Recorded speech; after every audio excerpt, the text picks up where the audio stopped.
Perfecto. Bueno, voy a tener que dármela yo mismo de vuelta. Bien, entonces, un ejemplito que puede ser hecha para atrás. Es que usualmente en Occidente leemos de izquierda a derecha y de arriba hacia abajo. Así que elementos aquí en la esquina superior izquierda suelen agarrar atención en el sentido de que estoy empezando.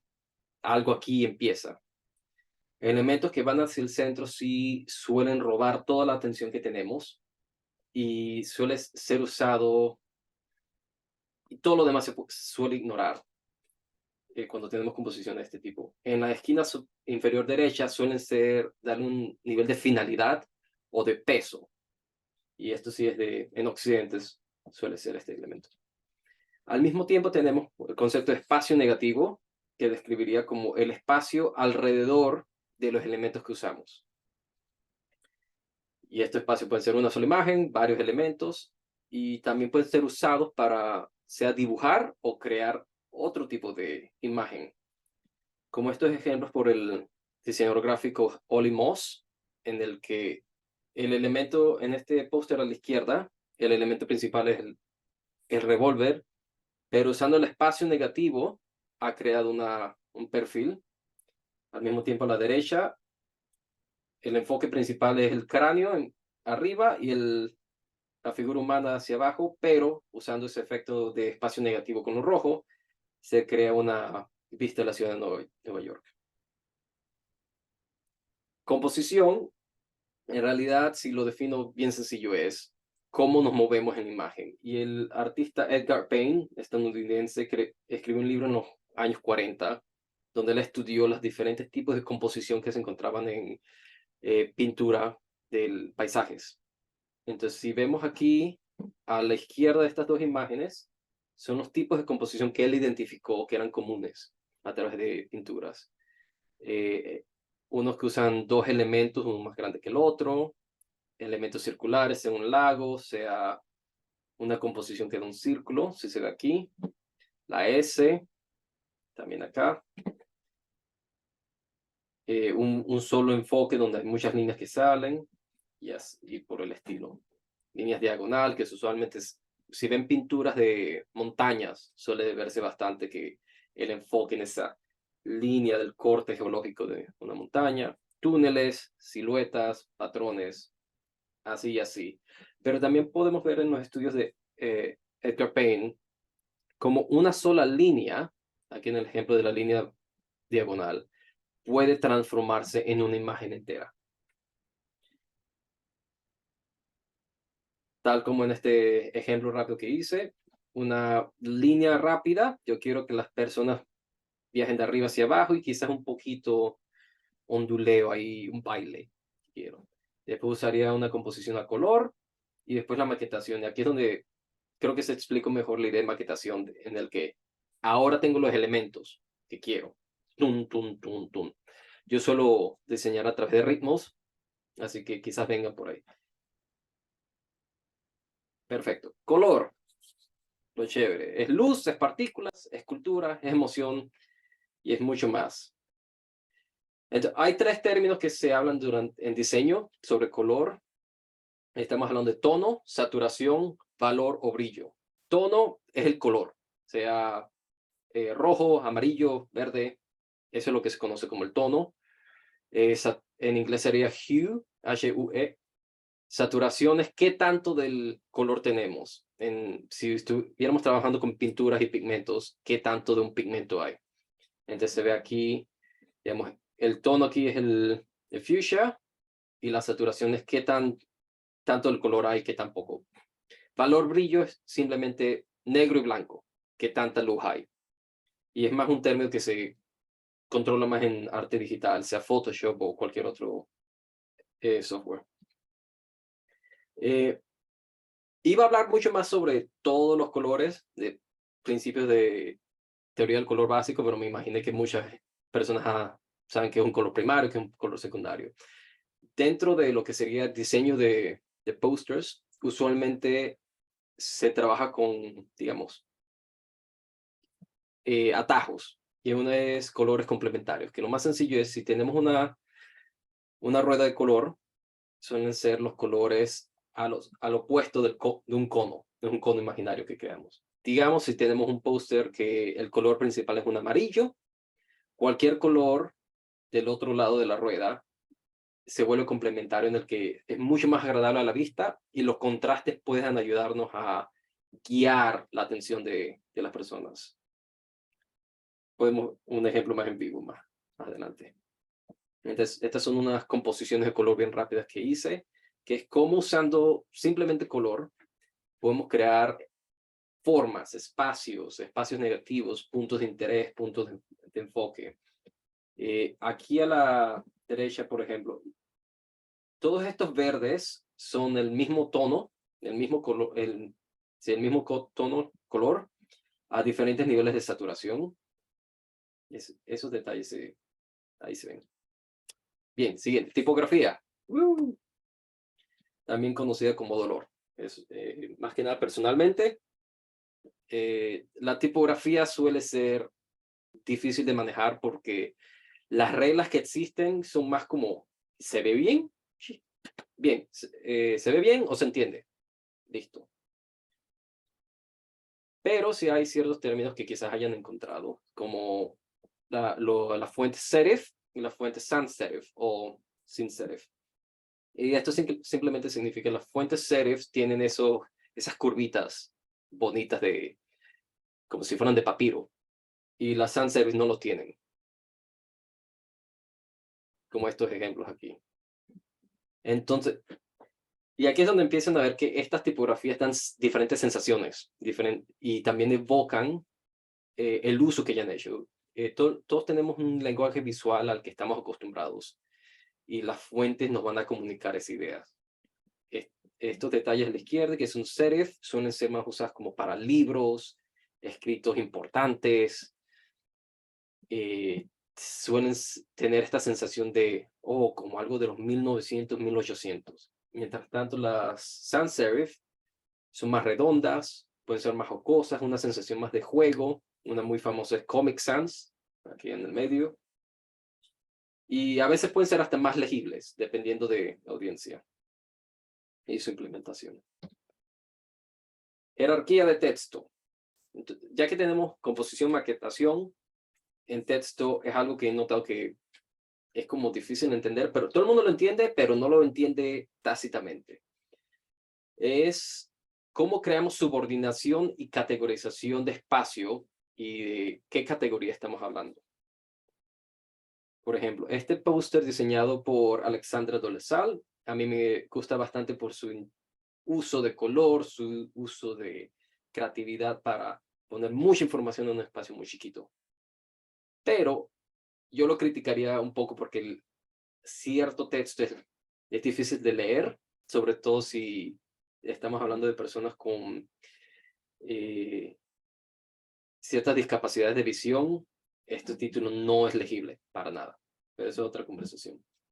Pero en términos de jerarquía de texto, podemos ver rápidamente título, acá arriba, subtítulo, cuerpo, y aquí a la derecha estamos hablando de subtítulo, subtítulo, cuerpo. Esto es lo que hablo de jerarquía de texto, y si lo explico de esta manera suele ser ayudar a la audiencia para que empezamos acá arriba, después la siguiente. Sí. Otro ejemplo de un póster por Anne-Marie Carters. No traduje esta ficha, disculpen. Entonces estamos hablando de título arriba, subtítulo, subtítulo, cuerpo, subtítulo, cuerpo. Entonces, este me gusta mucho más porque es mucho más fácil ver la jerarquía en la que cómo ella quiere que leamos el texto. Y una manera de controlar dónde está la atención. Perfecto. Jerarquía de texto no es lo mismo de orden de lectura. Quizás sea, es más como, ¿dónde quiero que vaya la audiencia? Y este es un ejemplo que me gusta bastante de cómo no usarlo. Usualmente las personas suelen separar la frase entera entre blanco y el verde. Entonces, en vez de leer la frase entera, don't wear my fur,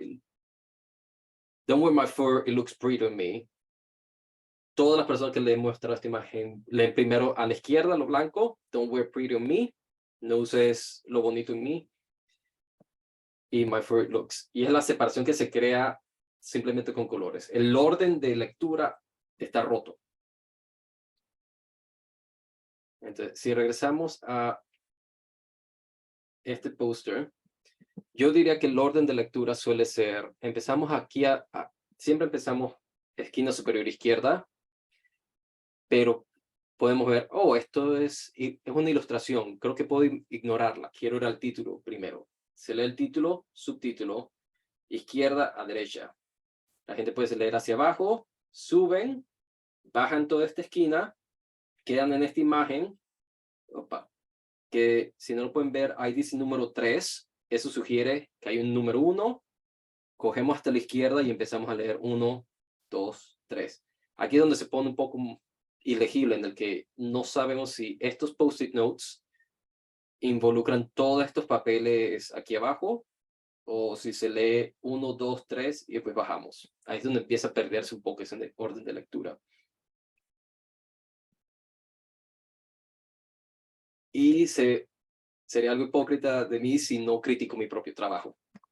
Así que tenemos este póster que hice para la doctora Erin Dillon hace un par de años, y este es un póster un poco más creativo, en el que teníamos mucho más espacio para usar ilustración como el método principal de atención. Y la idea aquí es que el póster va a estar en una galería llena de otros afiches y otros pósters y mucha información, así que se necesitaba algo más creativo que, ¿qué es eso? Voy a verlo.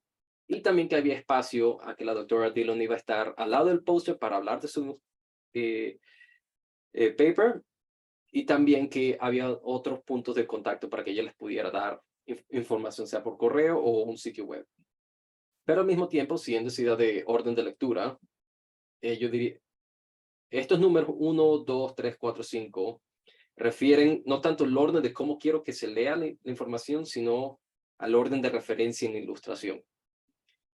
Al mismo tiempo, como estamos usando estas cajitas en formas, estos polígonos no cuadrados, la forma del 1 suele guiar hacia el 3, en vez de ir 1, 2.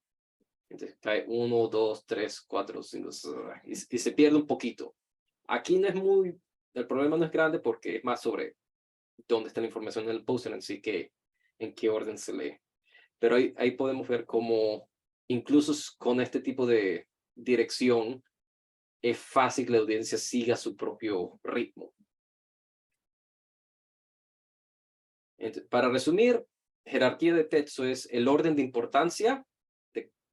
Mientras tanto, el orden de lectura es cómo se maqueta el texto para que las personas sepan exactamente en qué dirección queremos que lean.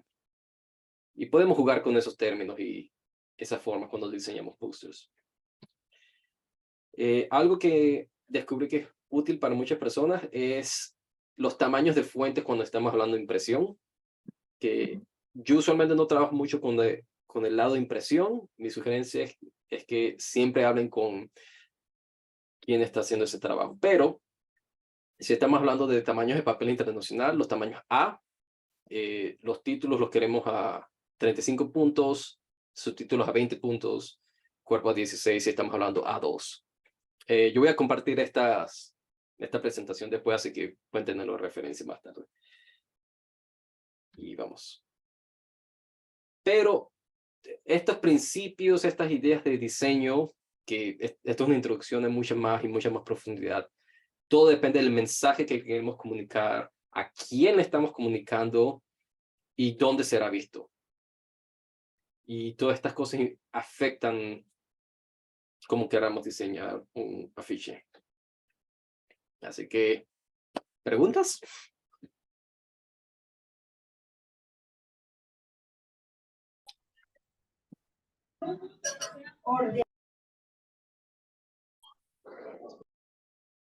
Ian, ¿qué tal?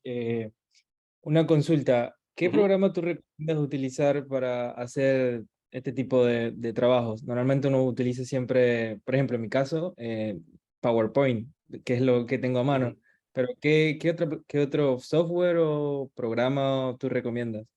Pues eso sí depende de la situación, porque si es más, si acelero un poquito para responder la pregunta, yo trabajo más que nada, si está compartiendo bien, lo que sería Photoshop para diseño gráfico o InDesign. Es un programa Adobe. Adobe cobra un ojo de la cara, es carísimo, pero en términos de open source, PowerPoint funciona porque los principios informan cómo uno diseña póster, pero para alternativas que son open source, estamos hablando de Canva, es muy intuitivo, lo sugiero de verdad, se parece mucho a PowerPoint y lo sugiero. Y trabajar en Canva se traduce a presentación de PowerPoint y viceversa. Así que pueden importar sus diseños que ya tienen en PowerPoint a Canva y les da mucha más flexibilidad.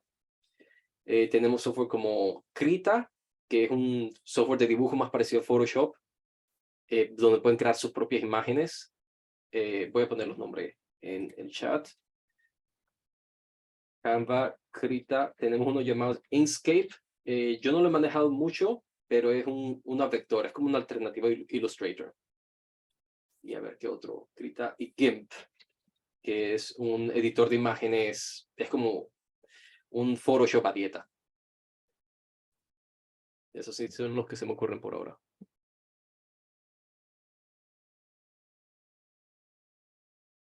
¿Otra pregunta? ¿Eso ayuda, Ramiro?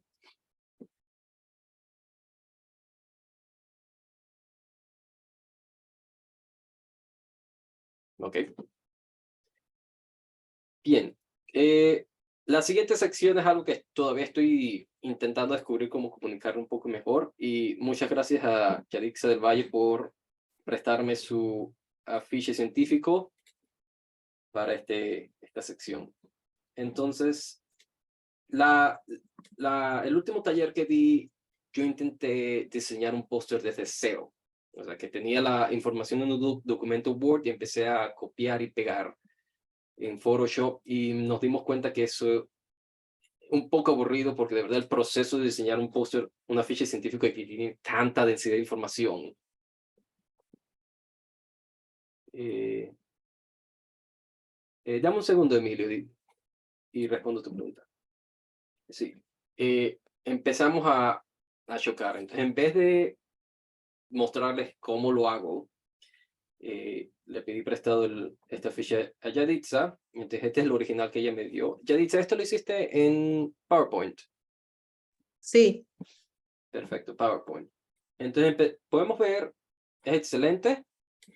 El flujo de texto funciona bastante. Detalles que la organización es un poco, se pierde la información un poco de los títulos, son un poco, los subtítulos, me corrijo, son un poco muy chicos, pero son las limitaciones que tenemos con tanto texto y estas imágenes pequeñas, que el póster me imagino se imprimen bien grande, así que son un poco más visibles, pero diré que esta densidad de verdad suele, es, es algo que estoy investigando, de cómo podemos conservar las ilustraciones y la densidad de información, pero evitar que choquen. Y yo creo que esto es una decisión que se toma individualmente, si sacrifican la cantidad de texto para contextualizar la investigación o se enfocan en capturar atención para conversar. Y esto es la diferencia, que si tienen la oportunidad de estar al lado del póster, yo diría que ilustración más grande, pero si no lo están, más texto. Bien, entonces tenemos el diseño de Yarixa y yo hice unas opciones diferentes de cómo yo lo seguiría. Entonces, si me permiten, aquí está el de ella, algo más chiquito, por favor. O no, no me hace caso. Okay, disculpen, no me hace caso, no lo puedo ver todo. Bien, ya dice lo título arriba, centrado, seguido por autores, el instituto de investigación, toda la información. A la derecha tenemos conclusiones, literatura citada, agradecimiento, mayor información. Aquí a la derecha yo diría que eso es información que es terciaria. A la gente de verdad no necesitamos que lo vean. O, para corregirme, para que sea visible. O que tome mucha atención. Siguiendo ese principio, yo diría un diseño así, quizás sea un poco más cómodo, en el que esta información terciaria sigue un poco y se pierde un poco con el naranja. He bajado la saturación del naranja que usó Yadixa, porque si vemos en Photoshop, este es el naranja original. Suele ser en estos programas de diseño, si está a la derecha, saturación bien alta. Si está a la izquierda, menor saturación. Brillo, el valor, o sea, el brillo arriba hacia abajo. Colores por acá, a la derecha, suelen ser demasiado intensos y cansan la vista. Así que yo suelo usarlos muy poco, o si quiero llamar la atención a un punto específico. Entonces, por eso en este diseño que hice que el naranja fue un poco más suave, sobre todo que hay mucho texto en negro, pero quiero atención a los cuadros. Entonces los cuadros los ponemos en ese naranja más brillante, más saturado, y este blanco, 100% blanco, llamará toda la atención. Pero también se vuelve un poco más legible si nos acercamos. Bien. Una recomendación que yo diría es que cuando se está diseñando, nunca, este texto, por ejemplo, no es 100% blanco, es como, qué sé yo, un 95% negro, digo. Y es que si tenemos 100% negro o 100% blanco, roba toda la atención. Y suele, si lo diré, romper la armonía de diseño un poquito. Y podría dar un ejemplo así más tarde. Diseñé otro ejemplo, como este. Mismo título, mismo color, moví si se fijan, pues este símbolo de división para los autores, y separé que el título con ese naranja y simplifiqué el color con un amarillo bien suave. Inmediatamente esto se ve un poco más armonioso en términos de color, pero aún así, como no tenía la flexibilidad de poder poner el texto yo mismo, ahora el blanco parece que está agarrando toda la atención, ¿no? Y que, brilla un poco demasiado.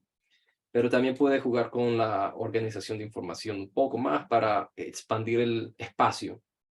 Sí tuve que alargar y deformar la imagen por la limitación que tenía. Así que ahí está. Son dos posibles diseños con la misma idea que nos dio Yadixa. Permíteme responder las preguntas. A ver. Esa presentación no tiene mucho texto para el tema de las infografías. ¿Qué quieres preguntar exactamente, Emilio, sobre infografías?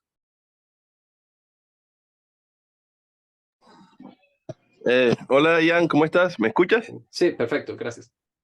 Ok, bueno, muchas gracias por la invitación.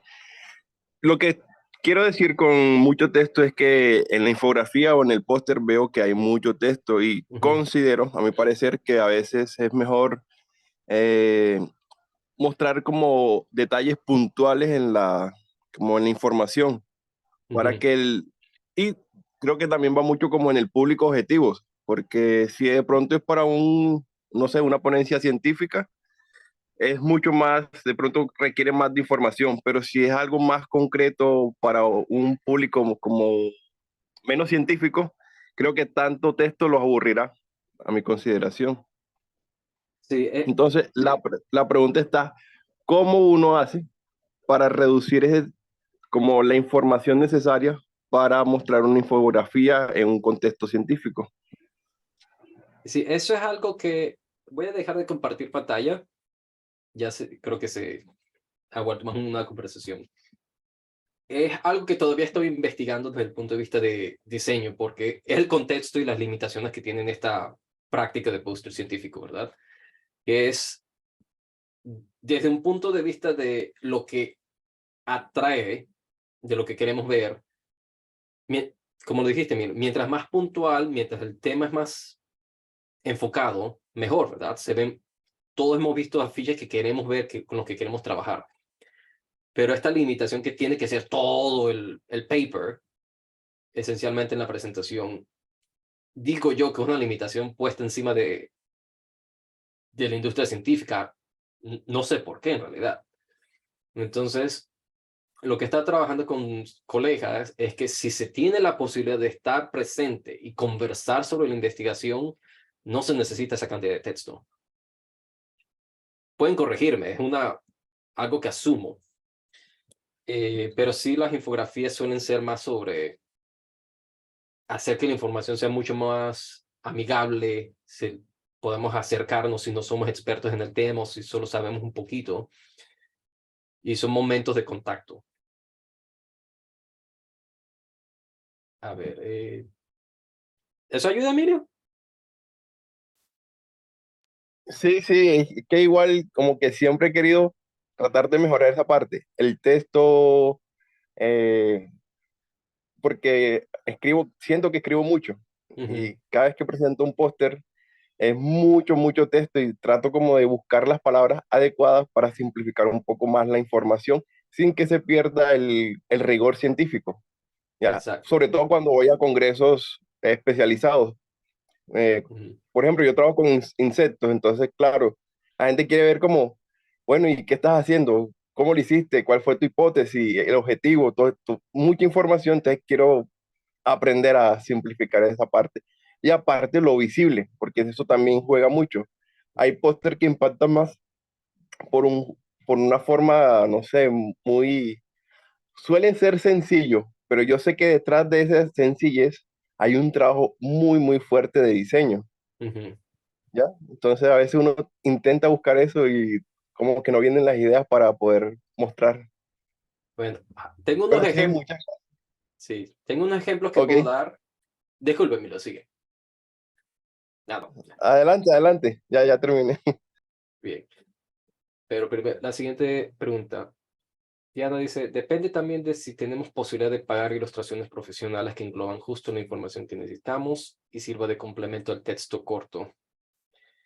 Eso sí es algo que son las limitaciones que se tiene de presupuesto, de conocimientos algo que yo diría es que el texto y la imagen deben conversar, incluso si es una imagen de stock, que eso no se consigue. Eh, Tengo un ejemplo sobre texto y fotos que en realidad nos ayudará en esta situación, si me permiten. ¿Dónde están los ejemplos? Ay, yo me preparé. ¿Dónde están? Ahí están. Y bien, compartamos mi pantalla de nuevo. Bien, estos son unos ejemplos de afiches que encontré. Más que nada, aquí hay uno que usa la menor cantidad de texto, ¿verdad? Ilustraciones más grandes como para, aquí está, vengan. Y aquí, me imagino que los diseñadores tenían la posibilidad de que esta imagen la acomodaron bien, usando Photoshop cortaron el fondo. Y estos elementos de diseño bien simples que se tienen. El texto más grande, un poco de color para que realcen de qué estamos hablando. Porque yo veo este texto y o sea, no veo nada. Ok, mucho texto que sigo. Pero al decir cebras salvajes, es más finches. No sé cómo decir finches en español. Bien. Y después tenemos la organización de información. Introducción, preguntas, materiales y métodos, resultados. Y al sacar los títulos y ponerlos aquí a la izquierda, les ha dado más espacio. Pero sí tenemos ejemplos de cómo han escrito tres, tres oraciones. Pum, pum, pum. Esto es lo que estamos hablando. Preguntas. Pum, pum. Material demostrando su investigación. Imagino que este post no lo he leído, lo agarré porque estaba bien bonito. De lo que están investigando. Yo creo que este como que informa un poco tu pregunta, Emilio. Este es otro que encontré, densidad de información, densidad de texto, pero el uso de las ilustraciones en esta forma declarativa. Cuando digo declarativa son composiciones que suelen ser en el centro de la imagen. Declaramos que esto está aquí. Queda. Pero usando colores, nos enfocamos a qué área la ilustración, a qué área la ilustración pertenece. Entonces, es una forma muy interesante e inteligente de cómo usar el espacio. Yo diría que este cambio de blanco a la izquierda y negro a la derecha funciona, pero hace que la legibilidad de uno o el otro se sacrifica. También depende de qué tan grande esté, si lo estamos viendo en una pantalla, el contexto de dónde está este afiche es muy importante y define cómo se enseña. Ejemplo de fotografía. Este póster me encanta por el uso del color, pero lo odio porque no lo puedo leer. Y lo que me quiero decir es que también que lo tengo en una resolución muy baja, pero cuando se usan fotografías como esta, suelen perderse si se usa texto sin nada en el fondo, como esto aquí. Suele perderse, suele ser un poco menos legible. Y no tengo ejemplos de pósters que son bien, bien malos en hacer esto, pero ustedes lo habrán visto. Tienen una imagen y está rellena de texto y no se puede leer. Entonces yo diría que la foto también puede informar los colores que se usan, la ilustración, si no pueden modificarla, intenten sacar los colores de ahí. Sea que lo ponen en el software y le sacan que quiero este verde, pero lo hago un poco menos saturado para que no se vea muy que distraiga. Y aquí vemos que la atención en realidad no está en la rana, está en estas gráficas acá abajo. Buen diseño, medio que yo diría que la fotografía necesita ser... se le reduce la opacidad, disculpen, un poco para que no se vea tan... o se pone un cuadro de color acá atrás para que no se vea la imagen. Es para ayudar a la legibilidad. Este otro ejemplo de cómo uno se puede perder bien fácil si no tenemos espacios definidos. Entonces, regresando a esa idea de espacio negativo, yo diría que este póster es espacio negativo 100%. ¿Dónde estoy? Estoy perdido, bailando alrededor de todas estas gráficas. ¿Este pedazo va con este o sigue hacia abajo? No hay mucha distinción de a dónde tengo que leer. Buen uso de color y buen uso de gradientes, de este azul a este amarillo, de esta sensación de que estábamos bajando. Que es una de las pocas veces que yo diría que usen gradientes en el fondo o con texto. Eso no es. Ah, sí, este es el otro. Este me encanta de lo feo que es. A ver, lo abro al grupo. ¿Quién quiere comentar? No, no tendría interés de leerlo. Sí. Porque no le veo, o sea, lo veo desordenado. ¿Por dónde uno empieza? ¿Ah? Sí, se lee el título, chévere, pero este espacio negativo que sí tiene acá arriba es lo único legible, yo diría. Y después dije, ay, no, ay, no, pero ¿por dónde empiezo? Ay, no, mira, ay, está más chiquito. No, gracias, me voy. Pero, aún con un póster que yo diría malo, hay ciertas ideas que quizás funcionarían en otro contexto. Digamos, este espacio en rojo para definir todo, me imagino que están definiendo toda esta parte sobre la paradoja del hierro. Es lo mismo aquí en verde. Yo diría que esto en realidad son como 3, 4 afiches. Y no lo he visto en ningún otro lado, no pongan la foto de el Instituto de Investigación en la esquina, no sé por qué eso está ahí, pero uno aprende también de los errores ajenos. Y hay otro, aquí está. Este es un muy buen ejemplo de cómo el espacio que creamos para la información no solo puede ser formas o colores, sino también simplemente cajas, líneas, y cómo podemos definir. Entonces tenemos número 1, 2, 3, todo este espacio, y si podemos ver cómo han definido dos espacios diferentes, 3.1, 3.2, simplemente con otras líneas adentro. Y es malo, me acabo de dar cuenta, 3.2, 3.3, 3.4, muy sutil, muy bonito.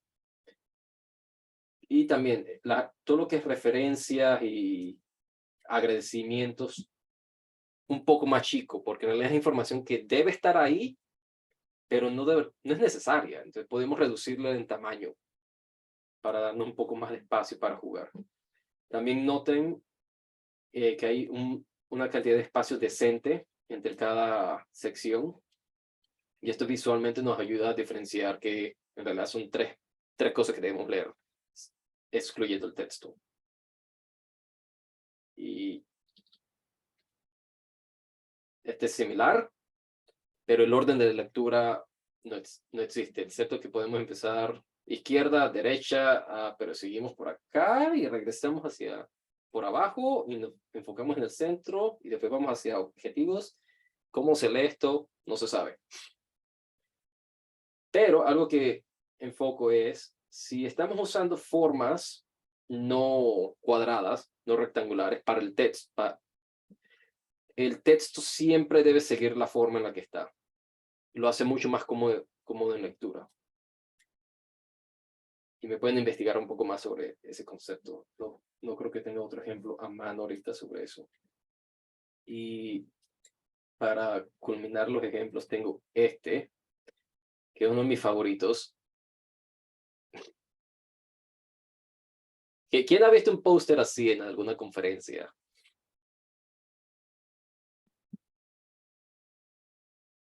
No, pero me recuerda como de la Guerra de la Galaxia. Bueno, este lo sigo mostrando porque ya he dado esta charla 3 veces y solo una vez la gente se dio cuenta que es un póster de mentira. Es un chiste. Y esto es un chiste que anda flotando por el internet hace rato de cómo no se deben diseñar póster. No usen fotografías en el fondo. Estas transparencias suelen ser si hay otra imagen detrás. En fin, es un chiste. Lo dejé ahí. Así que... más mensajes, disculpen, no los había visto.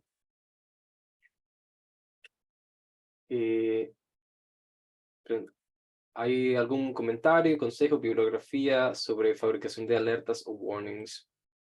Riesgos para que éstas sean efectivas y transmitan el riesgo y toma de acción de protección.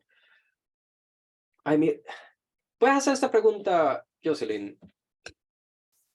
Exactamente qué andas preguntando, porque...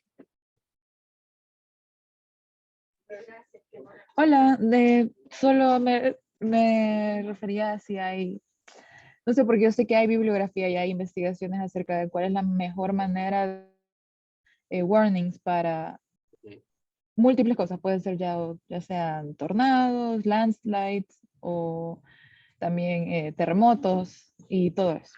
Pero no sé si tú tenías algún comentario específico de algo que hayas visto que puedas identificar como mejores prácticas a la hora de hacer ya sea o infografías o alertas en texto que no den atención, sino que también animen a tomar acción.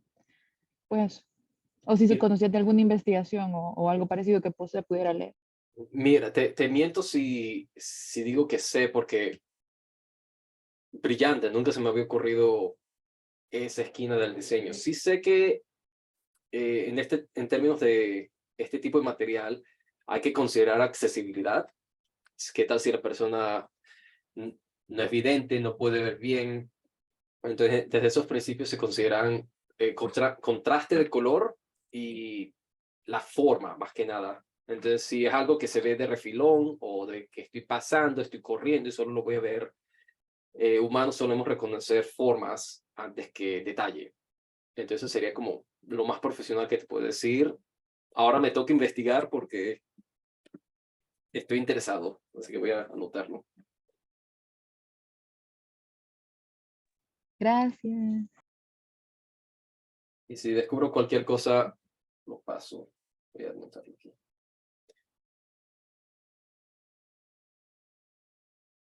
A ver.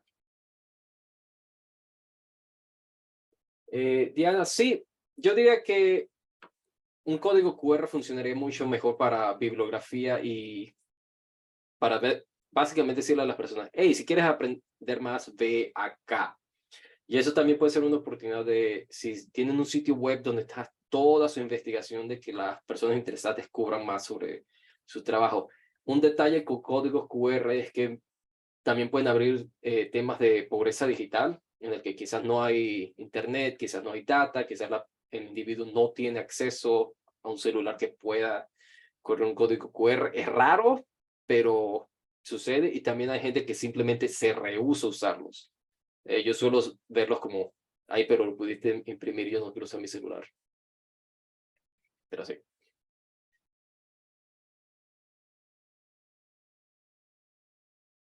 Bien.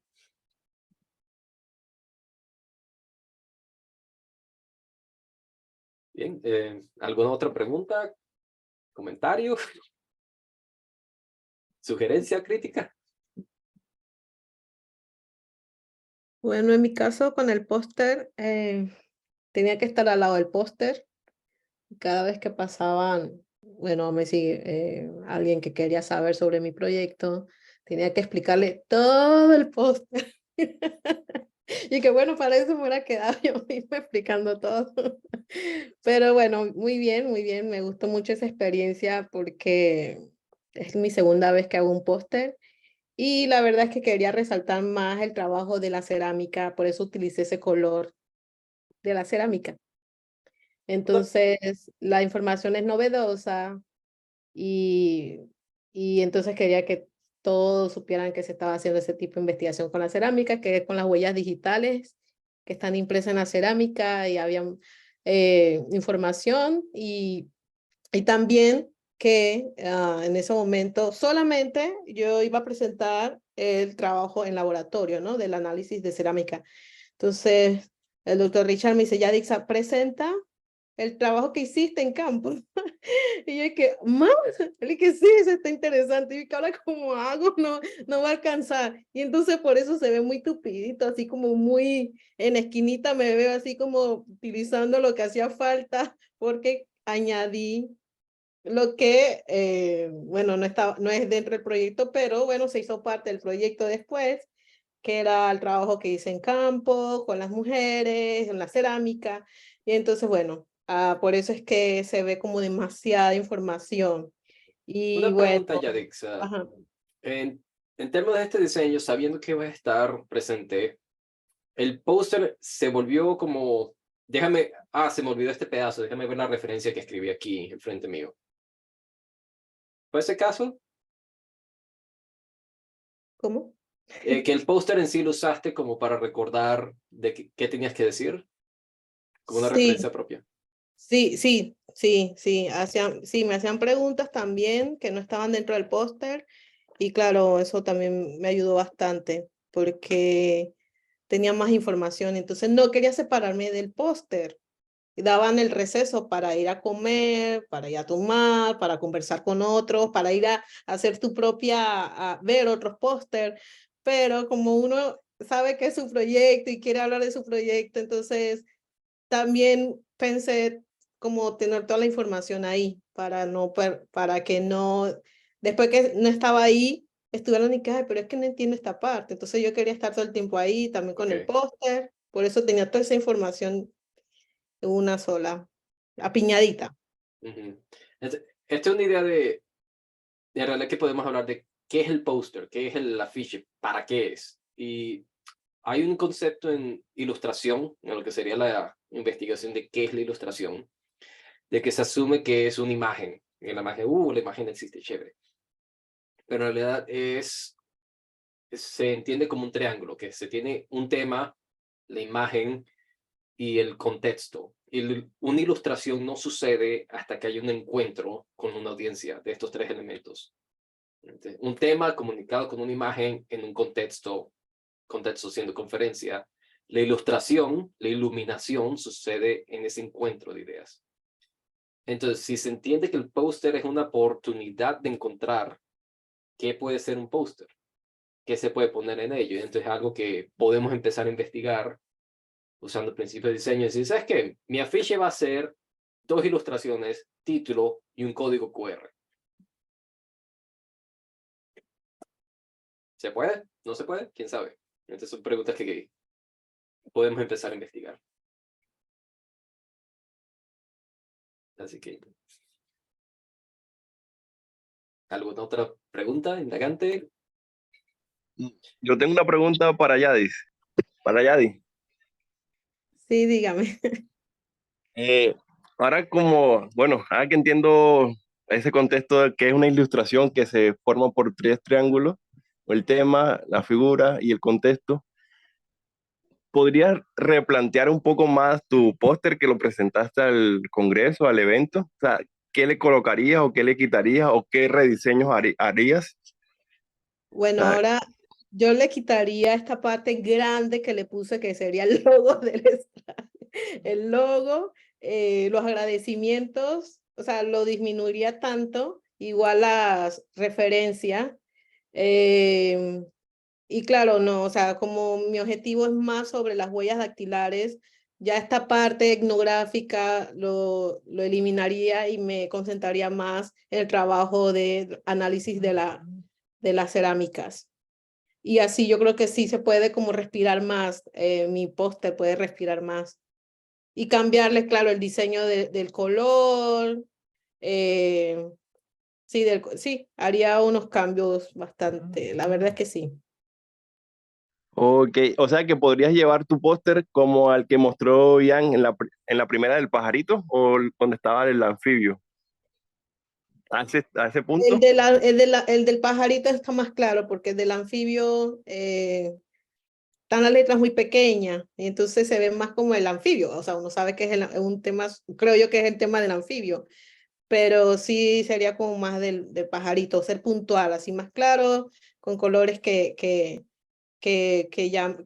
bueno, me imagino que hay colores, no sé, que hay colores que atraen mucho a la persona, como los colores estos que son más tenue, ¿no? Entonces utilizaría esos colores. Ok, ok. Ajá. Sí, yo me lo imagino, o sea, con una vasija y mostrando tu cuestión etnocultural. Me lo imagino chévere, con un rediseño, con lo que están mostrando, porque la verdad se ve fantástico. Sí. Gracias. Sí, y quizá un par de detalles un poco más prácticos. Usualmente yo, cuando estoy diseñando cualquier cosa, suelo evitar irme directamente al software, porque cuando empezamos a trabajarse en PowerPoint, en Photoshop o lo que sea, empezamos a pensar en detalle inmediatamente. Pero todos estos temas de composición, maquetación, qué color voy a usar, dónde va a ir, se va a ver bien, diré, si están diseñando una ficha, una presentación, lo que sea, empiecen con papel. Y simplemente hagan 10 diseños bien rapiditos. Quiero toda la información a la izquierda y con la ilustración a la derecha. Ah, no se ve bien, hagamos otro y otro y otro. Y después cuando tengan eso en medio, ya está decidido, vamos a color, a lo digital.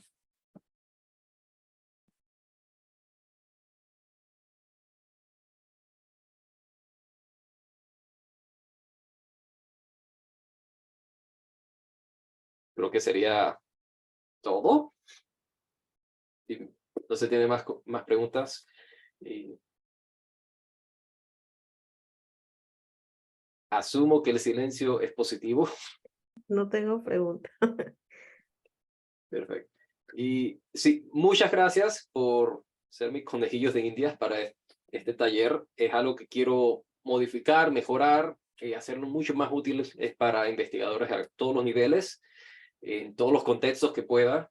Y voy a dar más de estos talleres a través del año, poco a poco. Y también tiene mi contacto, así que cualquier pregunta de indagante, Ian, por favor, puedes echar un ojo a este diseño. Estoy dispuesto, estoy abierto. Podemos colaborar a futuro, quién sabe.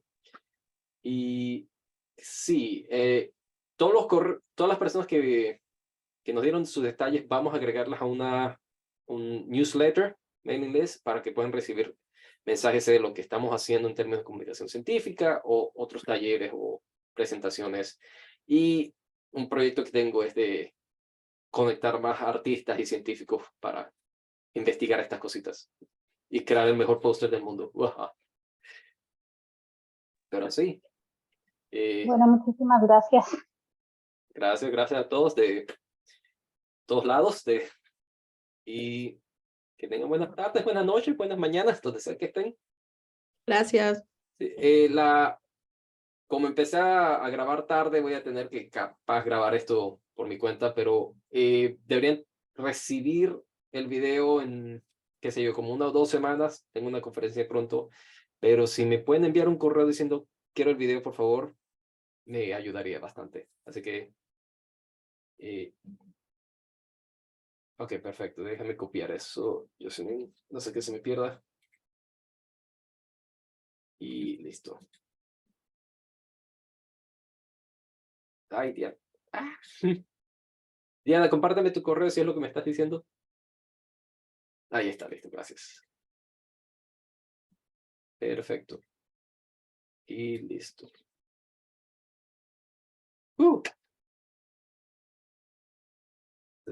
Sí, sí, eso es todo. Muchas gracias y hasta la próxima. Ok, muchas gracias. Chao. Chao. Hasta la próxima. Gracias, Jan.